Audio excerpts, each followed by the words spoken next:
Vamos lá, candidato. Geração de emprego, a gente está falando principalmente da juventude hoje sem opções. E aí se fala muito em gerar emprego. E tem se discutido muito que em alguns locais, há empregos e falta mão de obra qualificada. Né? Porque os nossos jovens estão à mercê das facções, não conseguem ter acesso a um curso superior ou técnico de forma eficiente. Mas o cerne da questão não está apenas na oferta do emprego, está numa questão social que acaba culminando com esses jovens. O que é que o senhor pensa em relação a isso? Excelente questionamento. Eu conversava hoje com empresários do ramo atacadista do estado do Acre, e eles estavam falando exatamente sobre isso, da necessidade de qualificar a sua mão de obra para diversos segmentos dessas empresas e como eles estavam sofrendo com isso. Nós falávamos do trabalho que eu gostaria aqui de citar do governo do estado com o IEPTEC, que é o nosso Instituto de Educação Profissional e Tecnológica. Lá na Cidade do Povo, por exemplo, a Escola de Gastronomia, ela faz um trabalho extraordinário de formação de profissionais para tanto a gastronomia, trabalhar em padarias, em restaurantes, né, e no segmento da gastronomia, quanto da hospitalidade, trabalhar em hotéis, trabalhar na área da hospitalidade. Então, muitas pessoas acabam aderindo a esses cursos profissionalizantes porque já existe uma parceria de contratação dessa mão de obra. Mas a gente precisa avançar muito. Precisamos trazer alguns cursos que hoje, e esse é o diálogo que tem que ser feito, o poder público com o setor empresarial, que vai contratar essa mão de obra, de cursos que atendam a necessidade dos segmentos da economia.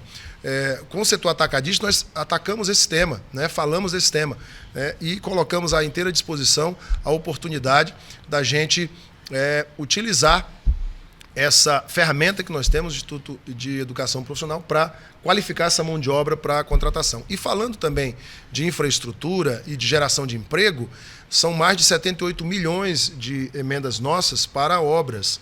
Quero citar uma que em breve será lançada em Rio Branco, o viaduto da Avenida Ceará com a Getúlio Vargas, que é uma emenda nossa, de bancada, de minha autoria, que vai fazer realmente o início do processo de transformação da nossa mobilidade urbana. Rio Branco tem muitos desafios na mobilidade urbana, a gente precisa avançar e a construção civil gera muito emprego. Quando você cria e estabelece obras de grande envergadura, isso gera muito emprego. Obrigado, candidato.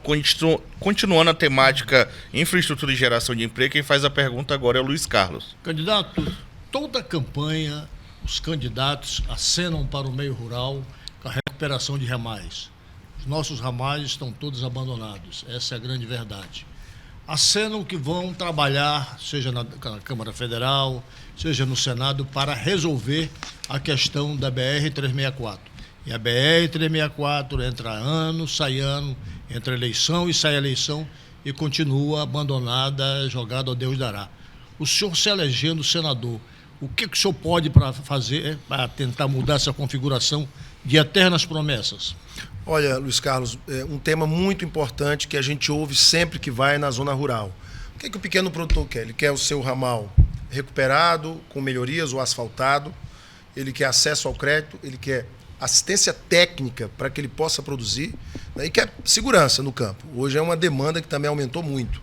A segurança para o produtor rural, aquele que tem sua propriedade afastada da cidade.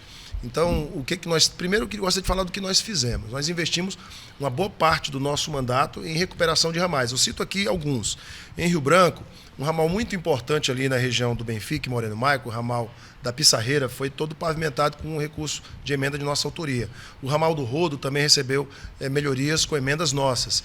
Alocamos mais 10 milhões de reais para um melhoramento em vários ramais do Cinturão Verde e da Transacriana. No ramal Jarinal, por exemplo, que é um dos mais importantes de Rio Branco, estamos construindo 3 pontes de alvenaria que vão resolver definitivamente o problema daquelas pontes que constantemente caíam naquele ramal. E outras ações. Lá em Porto Acre, nós alocamos uma emenda e a prefeitura construiu uma ponte muito interessante, a primeira ponte mista de ramal de Rio Branco. Toda a estrutura, a base dela é de alvenaria e o seu assoalho é de madeira. Agora eu digo para você sobre a BR-364. Eu, se fosse relator do orçamento, teria colocado uma boa parcela dos recursos para a nossa BR-364, se eu fosse o relator do orçamento.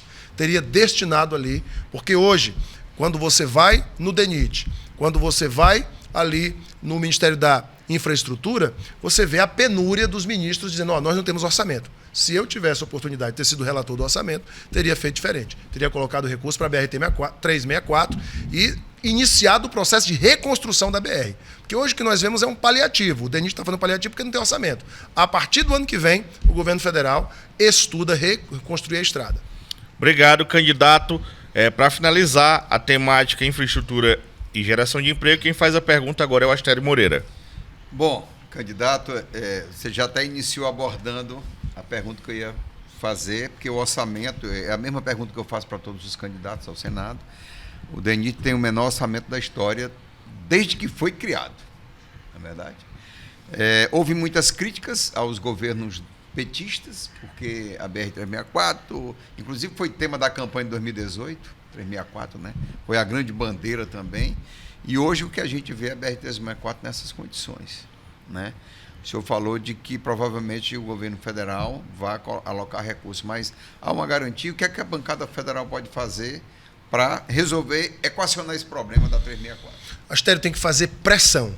Tem que sentar com o presidente da República, sentar com o Ministério da Infraestrutura e pressionar.